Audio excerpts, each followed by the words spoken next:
Speaking of Shark Tank, one of the other guys on Shark Tank, one of the more famous guys on Shark Tank, is Mark Who? Cuban. Oh yes.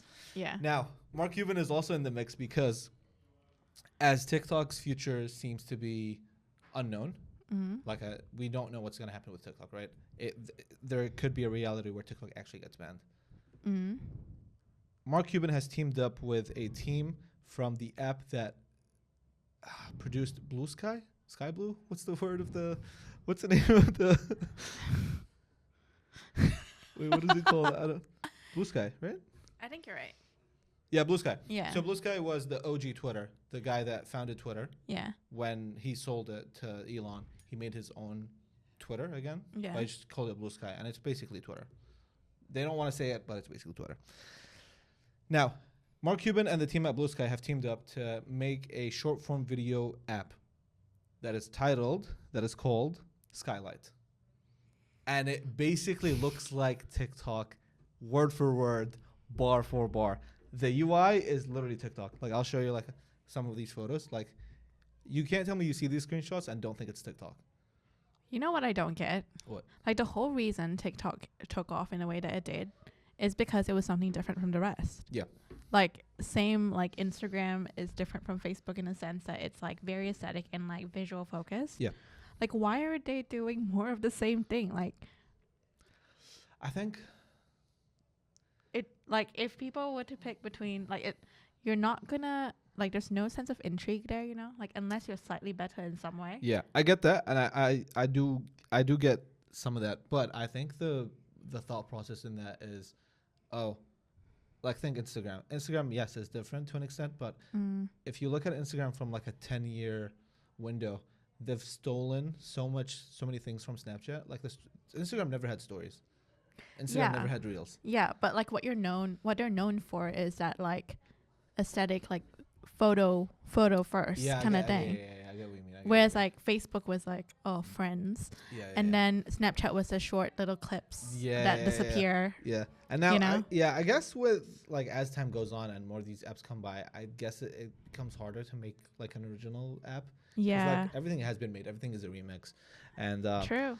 yeah. Now Skylight it's basically a startup that's starting in the United States. It's actually available on the App Store as we speak. Really?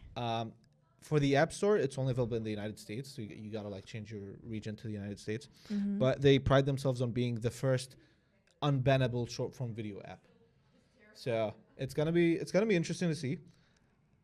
It's gonna be I don't know what's going on, but yeah, it's.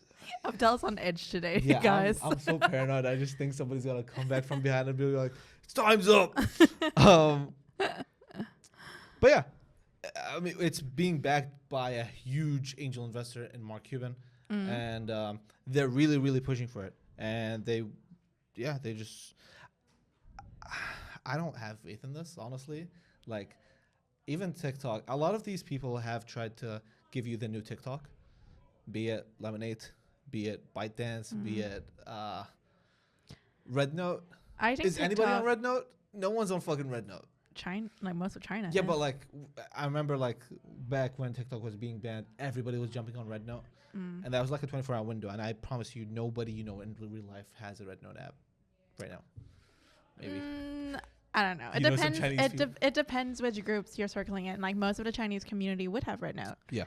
I think it's like I don't know. I think it's super interesting because I think TikTok came around a really like cool time because not cool. Yeah. It was sad for a lot of people. Yeah. It came during COVID when people were bored, and it's like primarily an entertainment platform, right? Like it just like it came at a time when people needed it and were like itching to be entertained by something different, and I think that's part of why it succeeded. Yeah. But I do think, like, I see where they're coming from. Like, these, like, Mark Cuban and them, like, if TikTok goes away, it'll be such a huge gap in the market that everybody's going to go and make a run for. Like, TikTok goes away tomorrow. It's a huge gap in the market for America. Yes, but also, not just that, but in America, but that's both for businesses and audiences. So a lot of businesses that don't operate in the United States have a massive following from the United States. That's true. That's So- true. So you still want to capture the audience just somewhere else, right? Mm. And so do you move everybody to Instagram? Do you move everybody to a place that looks like TikTok, feels like TikTok, but isn't TikTok? So I guess that's a I thought feel like process. they just won't do it. They're like trying Yeah. to strike a deal. Like, as much as we laugh at Donald Trump, at the end of the day, man is a businessman, Yeah. and it is not a wise business decision to Mm. stop TikTok. That's why he keeps pushing it out. Yeah. Like, he makes all the other silly decisions, but like, I don't think from like a business point of view, he would do that to Yeah. TikTok. No, he's Donald Trump is scared of TikTok. Oh, hot take. I said it. I think it is. I mean, not that. I think he understands the power of TikTok by the way he won the election. I think Yeah. it's that. Yeah. So, Yeah. Is he scared of TikTok? Fuck yes, he is. Real quick, just two quick things I want to fire by you. Oh.